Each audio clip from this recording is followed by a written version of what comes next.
Good day, doctor and everyone. We are from Group 4. We are going to discuss the marginally school 5 major questions and contributions of William Stanley Jevons, Anthony Augustine Cournot, and Francis Ashworth in developing the ideas of that school. My name is Wu Ziqing, metric number 270434, the first presenter. First of all, let's straight to the introduction. Marginally school is one of the important school in economics. For your information, the keyword of marginally school is margin, which means addition or extra. The marginally school began in 1871 in 19th century. The marginally school developed when Jevons and Menger published their influential books on marginal utility theory. There were several forerunners predated them in the use of marginal analysis in economics, such as Anthony Cournot and Jules Dupuy. There were several second-generation marginalists expanded and explored the forerunners' theory about marginalism in more details. For example, Ashworth and Clark. This school eventually became part of neoclassical economics or contemporary macroeconomics. This is because neoclassical economics is derived from classical economics with the introduction of marginalism. So, we are going to discuss about 5 major questions and contributions of Cournot, Jevons, and Ashworth in developing the ideas of marginalist school. There are 5 major questions of marginalist school. Firstly, what was the historical background of marginalist school? We are going to discover the history of marginalist school. Second, what were the major tenets of marginalist school? We will see the main features of marginalist school. Third, whom did marginalist school benefit or seek to benefit? We will see who is the one that gets advantage during the marginalist system. 4. How was marginalist school valid, useful, or correct in its time? We will see the ideas from marginalist school that were valid at the time. 5. Which tenets of marginalist school become lasting contribution?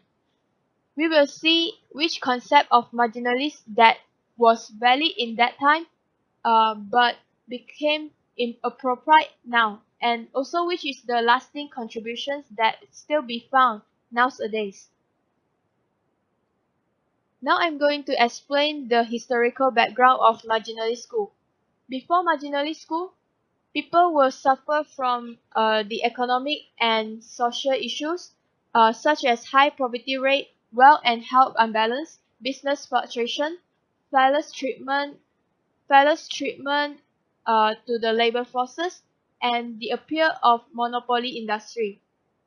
High poverty rate. A lot of people were still suffering from poverty even though the productivity was increased, especially those lower middle class people. Wealth and health unbalance. People were dissatisfied due to the extremely unbalanced income distribution even though the standard of living was rising. Business fluctuation. The fluctuation in business caused a lot of negative impact to the people, like unemployment, inflation, and so on. They will no longer depend exclusively on their own initiative.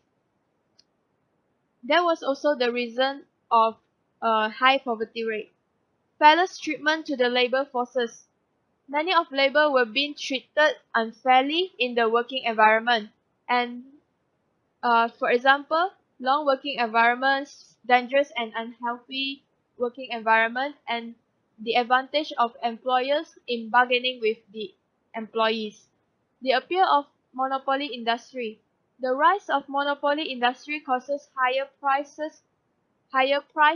for consumers, and the problem that the other business or small firm could not survive in monopoly industry.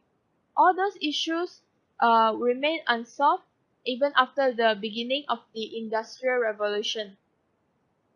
During 19th century in Europe, 3 approaches had been developed to solve those economic and social issues, which was promoting socialism, supporting trade unionism, and intervention of government.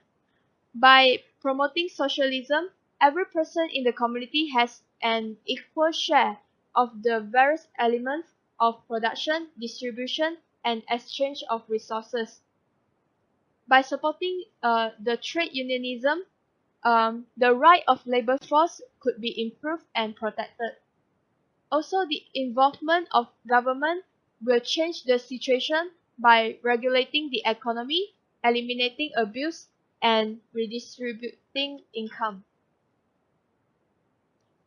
Next, this is the opinion of marginalists. The marginalists disagree with the three approaches which were promoting socialism, supporting trade unionism, and government intervention. On the other hand, they agree with classical view. They were more preferring to the laissez-faire, which economics should restrict the government intervention in economy.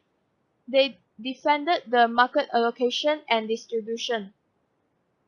They didn't agree that government intervention, socialism, and trade unionism were the best way, but ineffective and or pernicious. In their point of view, um, the value and distribution of classical view may not accurate, but the policy is correct.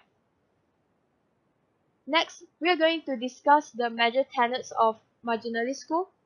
The major tenets of there are 10 major tenets of marginalist school. So we will explain the major tenets one by one. We will start with focus on margin. As I just mentioned, the keyword of marginalist school is margin. Margin could be defined as the point of change where the decisions are made. In other words, people make decisions on the purchase of and unique additional goods and services based on the additional utility they will get from it. David Ricardo David Ricardo's marginal principle in his theory of rent had been extended by marginalists to all economic theories. For example, theory of diminishing marginal utility by Jevons, theory of imputation by Menger, marginal productivity theory by Clark, and etc. The next major tenet of marginalist school is rational economic behavior. Marginalist assumes that every consumer is rational and they knows exactly what they love and what they hate. People act rationally in balancing marginal utility, um, which is marginal benefit and marginal cost. Marginal benefit is the additional benefit that you get after consuming an unit of additional goods and services. However, marginal cost is additional cost after producing an unit of additional goods and services. This is normal and typical to cancel each other out. Those assumptions were based on an utilitarian, which is Jeremy Bentham, which stated that the moral thing to do is maximization of pleasure and minimization of pain. So, marginalists predicted that people will act to seek utility and avoid disutility, which is also known as negative utility. After that, one of the major tenets of marginalist school is microeconomic emphasis. The marginalist was more considering about the microeconomics than the macroeconomics. That is because marginalists are more concerned about the behavior of decision takers such as individual, households, and firms. As example, individual decision making, market condition of particular goods and services, the output of specific firms, and etc. Another major tenet is the use of abstract deductive method.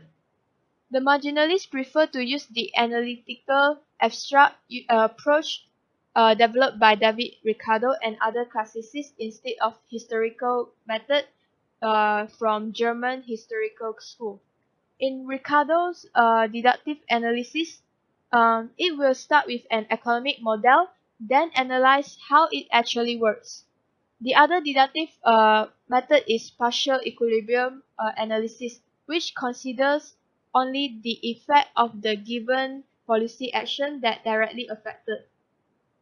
Also, ceteris paribus is also the deductive method that uh, only assumes of only one variable changes while the other remain constant.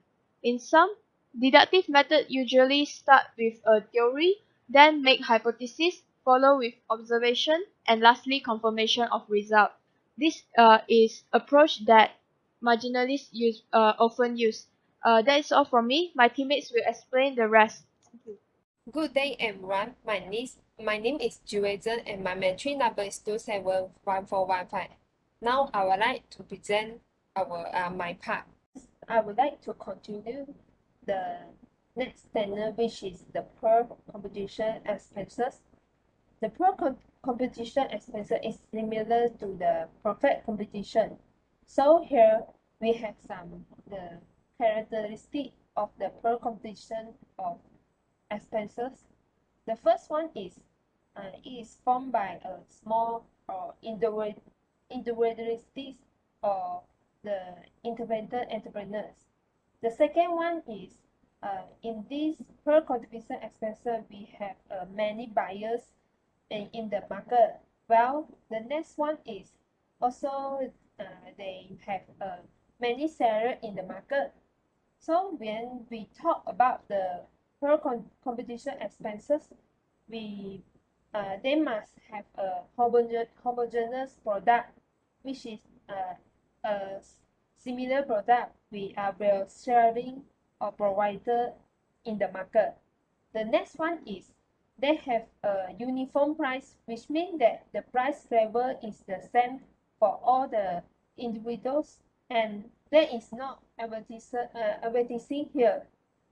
Well, in the per competition expenses, we must know that the firm or person not have a market power, which in the term of economy we can call it the price taker, which means that the person is not able or not enough power to decide the price in the market, or we can consider that there are no people or companies with sufficient economic powers to influence the market prices, but rather that this actor can act independently on demand, supply, and prices. Next, for the next major tenet is demand-oriented price theory. So for this theory, the earliest marginalists emphasize that the demand as the price determiner, but this principle unlike the classical school because they was based on the supply, while for the neoclassical economists have a different view or opinions with they say that the supply and demand is the price determiner, which is they have a different view from with the earliest marginalists and classical economists. So now we look at the next tenor, which is the emphasis of subjective utility. So according to the marginalists, they say that the demand is based on the marginal utility, which is the subjective and psychological phenomenon.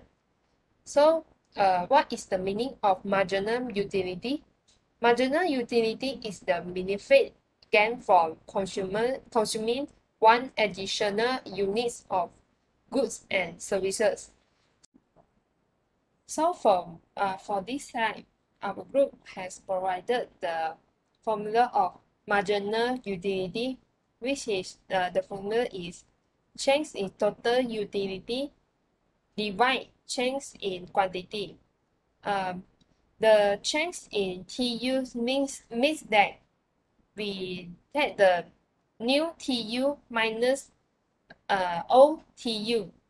While for the change in quantity, also same with the TU, we just take the new quantity minus old quantity. So let's look at the example.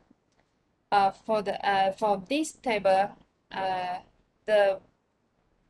the quantity ones represent the old quantity and the 2 is represent the new quantity, and the TU25 represent the OTU. For the 40 is represent the new TU. So we just take to replace from this to the formula. So for the change in TU, we take 40 minus 25 divide change the quantity, which is 2 minus 1. So the answer will get 15 over 1. The final answer is 15. Therefore, the marginal utility is 15. The next major tenet is equilibrium approach. In this tenet, the marginalists believe that economic forces generally tend toward equilibrium.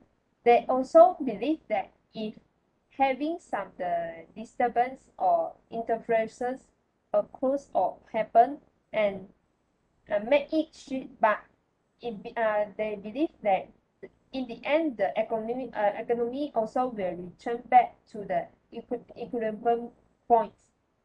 Next, we move on to the next major tenet, which is mergers of land with capital goods. In this tenet, the marginalists lump land and capital resources together. They also say that the interest, rent, and profits as the return to property resources for them.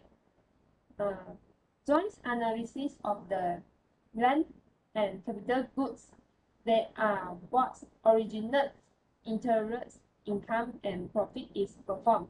However, some have disagreed with the conclusion, which is they say that the land rent is unearned income and is unnecessary payment in order to ensure the use of land.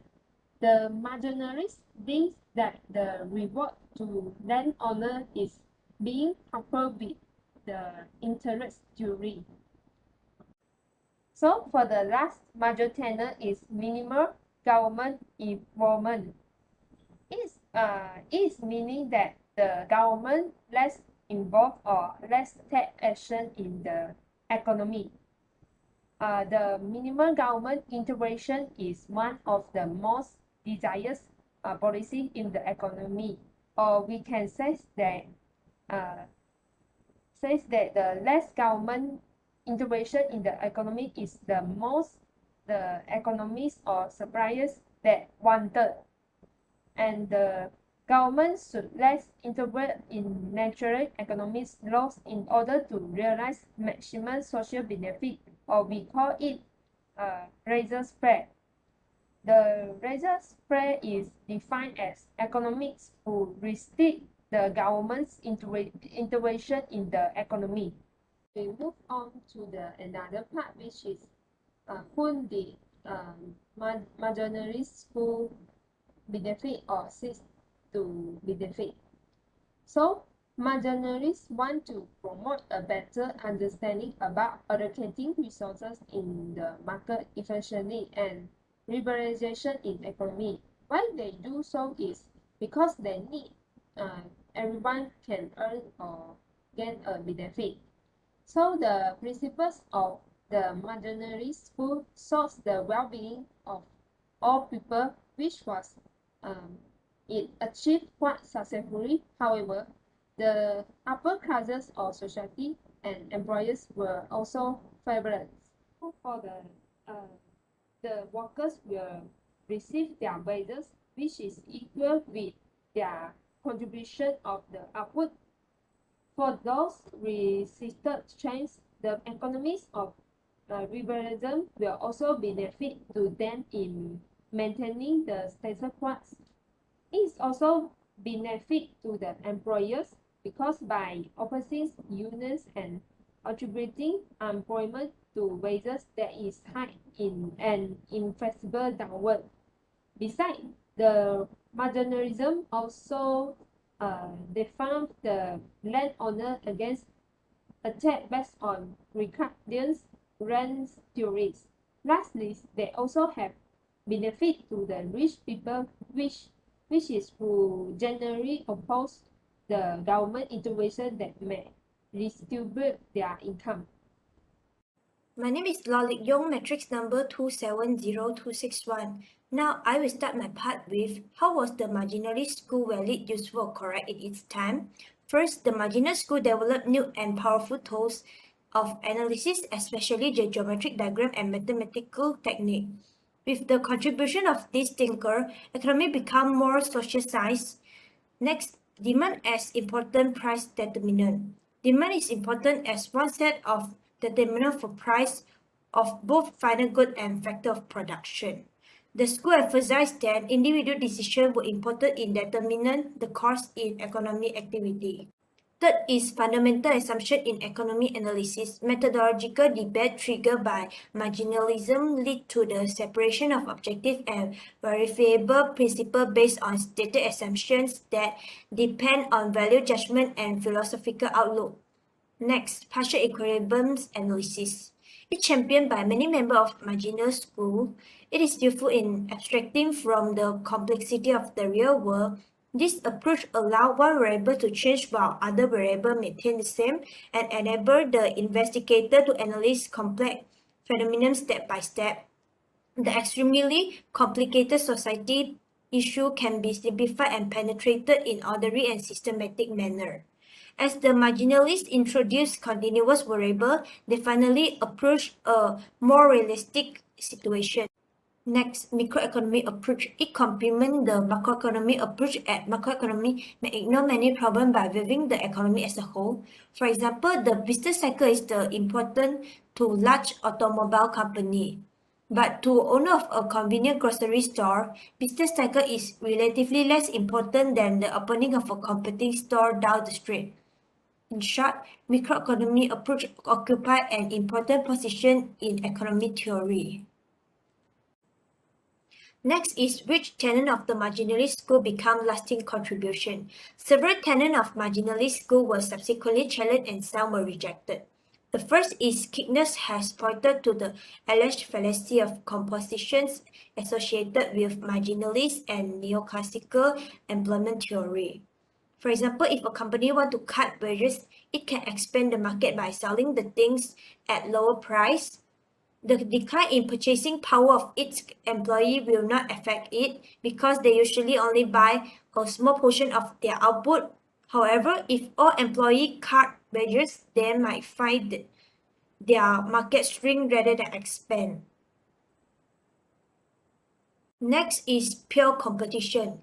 Looking backward from the 1870s, critics argue that the assumption of pure competition was a reasonable abstraction, but due to the decline in competition after 1870, it was too restrictive to be useful. Today, pure competition exists only in a few economic sectors. The assumption has become outdated as new event transmit and new economic theory had developed. Then, deducted method. It used by marginalists was static, timeless, and unsubstantiated with empirical evidence. It challenged by inductive method. Lastly, failed to explain economic growth and business cycle. It has proved that the theory is not enough in slowly developing country. The business cycle was not improving that supply creates its own demand and full employment is the rules. This slide is about lasting contribution. Despite the criticism, many marginalist theories still can be found in contemporary textbooks on principles of economy and microeconomy. The example of lasting contribution are mathematical economy, the basic monopoly model, theory of duopoly, theory of diminishing marginal utility, theory of rational consumer choice, law of demand, law of diminishing marginal return, and so on. In addition, the choice theoretical approach introduced by the marginalists has experienced resurgence within economics. There are three important economists in this school, which are Anton Augustine Cournot, William Stanley Jevons, and Francis Y. Ashburn. Now I will talk about Anton Augustine Cournot. Cournot was born and grew and died in Paris, France at the age of 75. He was a French mathematician who published theses on mathematics, philosophy, and economy.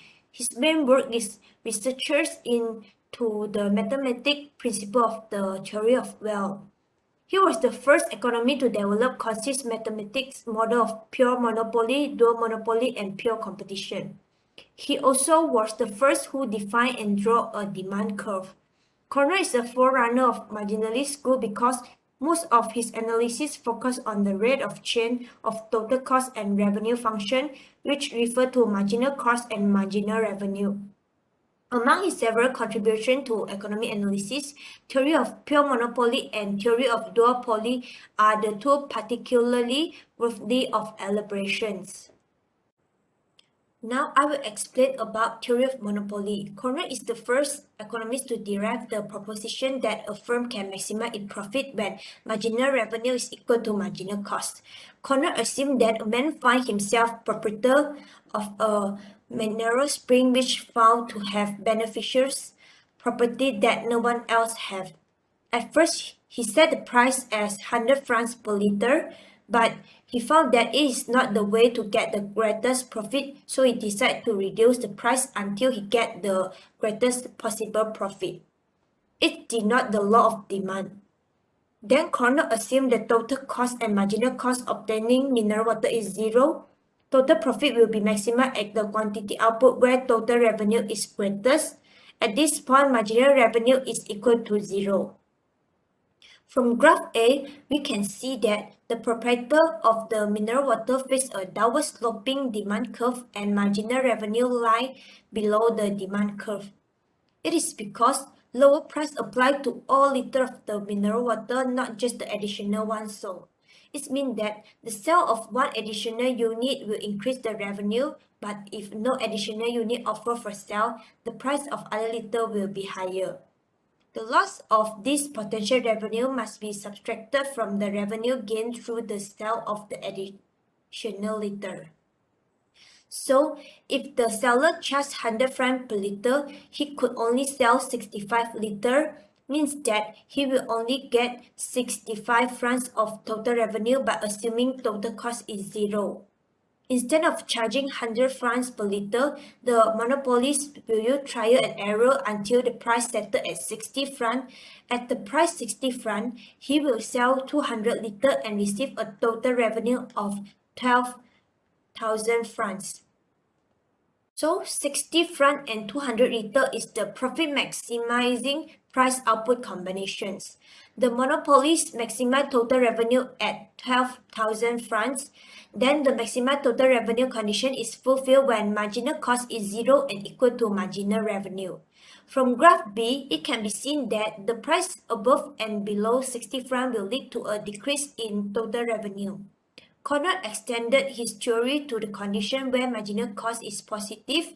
According to him, monopolists face positive cost will maximize profit when total revenue minus total cost at the level of output where marginal revenue is equal to marginal cost. This rule applies in situations where numerous competition exists.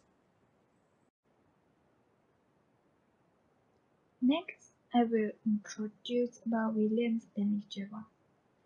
Jevons was born in Liverpool, England on 1st September 1835. He was an economist, mathematician, and logician in England. In 1850, he went to London University College and studied chemistry at there, and he was only 16 years old. However, he did not complete his degree at University College. After that, Jevons worked as an assayer at the mint almost 5 years. This is to earn enough money for him to return to England and continue to his study at University College London. During his study in University College London, he felt disappointed when he failed to win a prize in political economy due to the prejudice from his professor on his new ideas. Next, Jevons published several books on logic and became a professor of logic, political economy, and philosophy at Manchester and later at University College London. He also invented a logic machine that displayed before the Royal Society in 1870. Jevons was also famous as a historian of science, and he made outstanding contribution to the development of index numbers. But he died young. He drowned while swimming on 13 August 1882 at Hastings, England, at the age of 47. Next, Jevons on value theory. Jevons said that the value depends entirely upon utility, and state that labor is the cause of value. Labor is found often to determine value, but in an indirect manner, whereby varying the degree of utility of the commodity through an increase or limitation of supply. Jevons value theory is in contrast to Richardo from classical school, who might say that the peers have value because people need to die for them. Jevons is saying that peers have value because buyers get utility from them, and that people die for peers because peers have such value. The specific level of utility associated with the peers depends on the numbers of peers people presently possess. There are four types of Jevons value theory. First is theory of diminishing marginal utility. Second is rational choice, the equimarginous rule. Third is theory of exchange, and the fourth is Jevons on labor. First, theory of diminishing marginal utility. Jevons mentioned that the utility cannot be measured directly, at least with the tools at hand. It means that utility can be estimated only by observing human behavior and noting human preference. He also rejects any attempt to compare the intensity of pleasure and pain among different people. But a single individual can compare utilities of successive units of a single good and marginal utilities of several goods. Jevons used graphical analysis to illustrate his law of variation of the final degree of utility of a commodity. The upper graph shows the total utility that a consumer receives from each quantity of commodity X, and the lower graph shows the marginal utility, or the change in total utility, as each unit of the commodity is added. From upper graph, we can see that the total utility rises as more of good X is consumed. However, that as more of X is consumed, total utility increases at a diminishing rate. Each successive unit of X adds less to total utility than did the previous unit. And the lower graph shows marginal utility, which is equivalent to German's final degree of utility, where marginal utility declines as more of the commodity X is consumed. Based on the graph, we can see a relationship between the total utility and marginal utility. When total utility is increased, the marginal utility will be positive, while when the total utility reaches to a maximum, the marginal utility is zero. And the total utility decreases, the marginal utility is negative. Next, rational choice, the equimarginal rule. Jevons employed his notion of final utility or marginal utility to formalize a general theory of rational choice.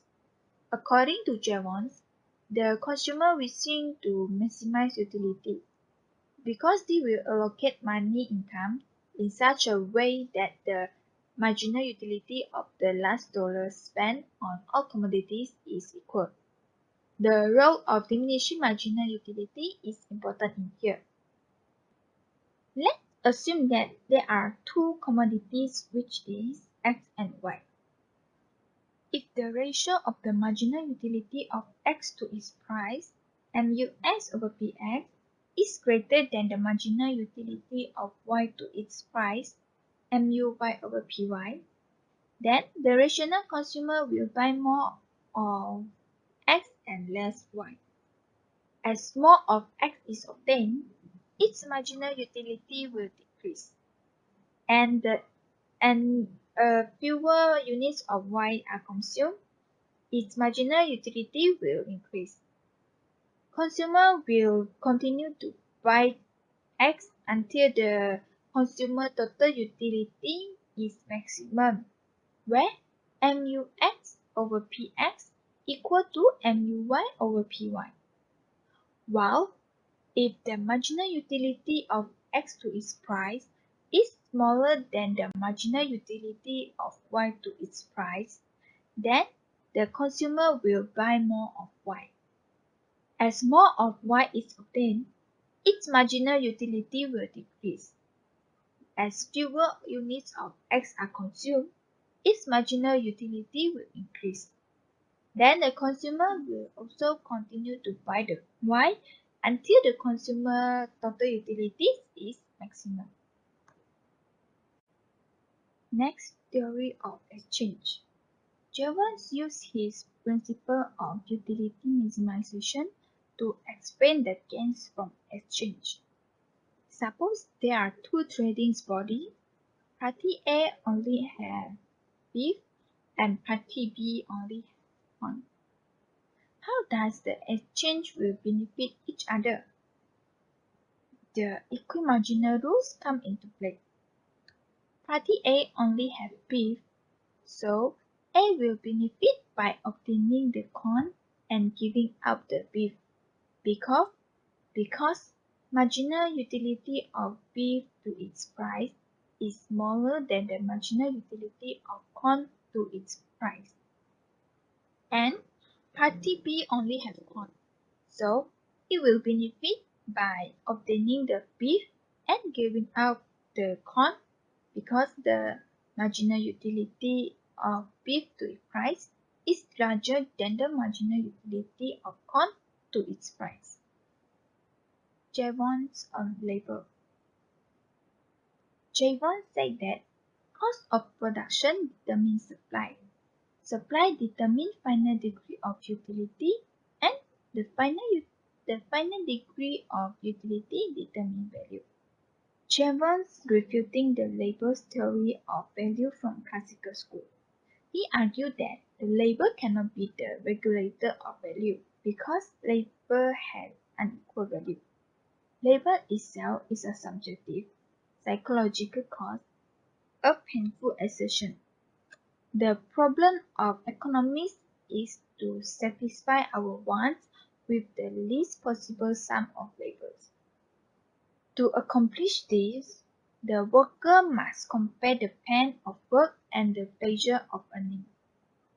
Jevons has used a graph to present his theory of the optimal amount of work. From the graph, MUE means marginal utility of the earning. MDUW means marginal disutility of work. Above the line OX is measured the pleasure, which is utility, and below the line OX is measured the pain, which is disutility. At point B and C on MDUW, it is neither a pleasure or pain, but beyond C, the pain of additional work will increase. At point M, where QM equal to TM, the pleasure gained from the earnings associated with the last unit of work is exactly equal to the pain of the labor endured. MUE equal to MDUW.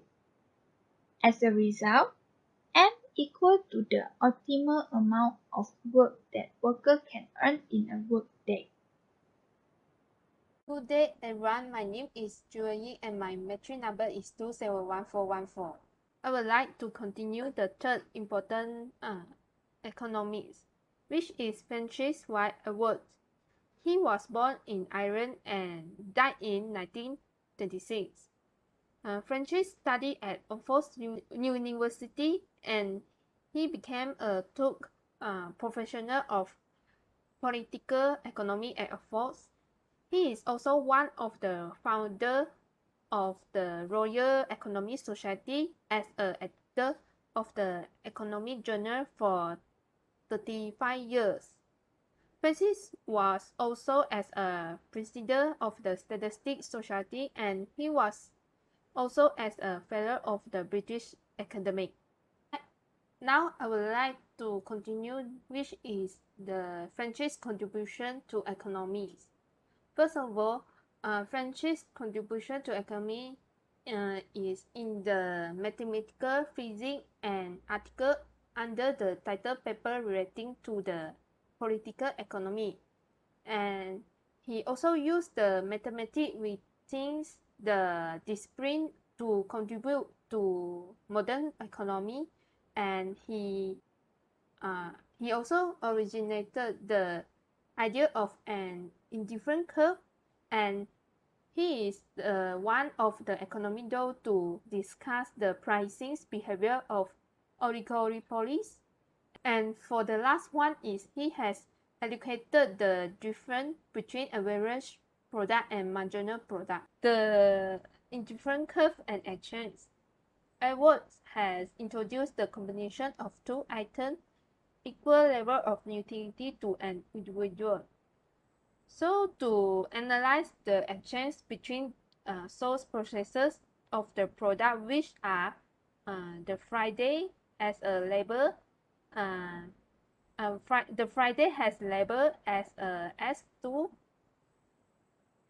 and for the cruises has a money as a S1. From this table, we can know the Friday has a label and the cruises has money, right? So for the indifferent map, for the Friday is curve 1, 2, 3, and for the cruises indifferent map is curve Roman 1, Roman 2, Roman 3. So for the Friday is prefer the indifferent curve is beyond the east, while for cruises is prefer the indifferent curve beyond the north. Friday prefer the indifferent curve beyond the east because the total utility of the curve 2 is greater than curve 1 and also curve 3 greater than curve 2. While for the cruises is beyond the north because the total utility for the curve Roman 2 is greater than curve Roman 1 and curve Roman 3 also greater than curve Roman 2. Well, Edwards has concluded that the price of Friday labor in terms of cruises money is subject to bargaining. This is because Edwards said that all the points other than those on the line ABC, either Friday or cruises can add to his utility without lessening the utility gained by the other party. This can be seen that by the point D on the Friday's indifferent curve is curve 1, while for the cruises indifferent curve is curve Roman 1. So Friday still living at the indifferent curve 1, while cruises can attain curve Roman 3 rather than curve Roman 1 at the point A. Or we can look at from the perspective. For the Friday perspective, Friday can achieve more utility at point C, which is the indifferent curve 3, without reducing the closest utility that the utility remains on the indifferent curve Roman 1. So there are two trenders who will push them to the contract curve. So in this situation, Friday will prefer point C on this curve because it will place him to indifferent curve tree well. The closest will prefer A because that will provide him more utility than the either point B or C. So the final contract is any point on the contract curve is possible point of equilibrium, and the final outcome will occur through the beginning. Next, we are discussing about the marginal product versus average product. So the relationship between the total product and marginal product and average product for a competitive firm operating in the short run with the two inputs, which are the labor, which is represented by L, and the fixed resources capital, which is represented by K. So from the graph A, so that the short-run production function well, for the graph B is so that the marginal product and average product of the labor that correspond the total product curve at the graph A. The marginal product is changed in total product associated with a change in the labor L, and we can find it by the drawing straight line here, the straight line. So it is the slope of tangent to the total product curve. And then for the average product, found by drawing a straight line from the origin to any point on the total product curve. Relationship between the total, marginal, and average product. So when the total product rising at the increasing rate, the MP will increase. So the MP increase, the MP curve will above on the average product. So in this situation, the MP curve will greater than the AP. So the MP will rising. The TP is increasing at the decreasing rate. The MP curve will start decreasing. So it will below the AP curve. So it means that the diminishing marginal return occur. And then the total of the average product will decreasing too. So this relationship shows that the great important in the contemporary microeconomic theory. The conclusion, so the beginning of the marginalist school is that at 1817. The William Stanley Jevons and Carl Merger published their influential book on the marginal utility theory.